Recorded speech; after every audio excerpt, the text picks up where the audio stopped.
বাংলাদেশ ফুটবলের একটা সময় ছিল যখন স্টেডিয়ামে গ্যালারি ফাঁকা থাকতো, আলোচনায় থাকতো না জাতীয় দল, থাকতো না কোনো উত্তেজনা। সেই সময় যারা হৃদয় দিয়ে পাশে ছিল তারা ছিল বাংলাদেশ ফুটবল আল্ট্রাস আর সেফ বাংলাদেশের মতো কিছু নিবেদিত সংগঠন।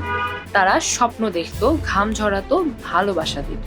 আজ যখন গ্যালারি আলোয় ভরে উঠেছে তখন তাদেরই ঠাঁই হয় না ফুটবলের গৌরব মঞ্চে। প্রশ্ন উঠছে, কেন? এই আল্ট্রাসরা কি কখনো টাকার জন্য মাঠে ছিল? না, তারা চেয়েছিল নিজেদের অর্থে টিকিট কিনে মাঠে ঢুকতে, উৎসব সাজাতে। কিন্তু সেই চেষ্টাকেও অবহেলা করা হয়েছে। তাদের জায়গায় স্থান পেয়েছে এমন কিছু মুখ যাদের পরিচয় রাজনীতি আর প্রভাবের ছায়ায় গড়া, ফুটবলের সঙ্গে যাদের সম্পর্ক নেই। বাংলাদেশ বনাম সিঙ্গাপুর ম্যাচকে কেন্দ্র করে শুরু হয় সবকিছুর জটিলতা।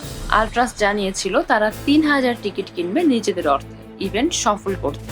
একাধিকবার যোগাযোগ, ইমেইল, ব্যক্তিগত সাক্ষাৎ সব চেষ্টা করেও মেলেনি কোনো স্পষ্ট উত্তর।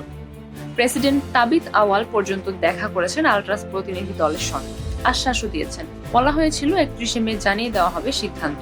কিন্তু প্রতিশ্রুতির পরও অপেক্ষার প্রহর দীর্ঘ হয়। অবশেষে ১ জুন জানানো হয় মাত্র ১০০ টিকিট দেওয়া হবে, যেখানে প্রয়োজন ছিল অন্তত ২,০০০। তাহলে প্রশ্নটা থেকে যায়, যারা একদিন কেউ ছিল না সেই সময় পাশে ছিল, আজ তাদের স্থান কে নিচ্ছে? ভালোবাসার এই খেলায় ভালোবাসার মানুষেরই যদি জায়গা না থাকে তবে এই বিজয়ের মূল্য কোথায়?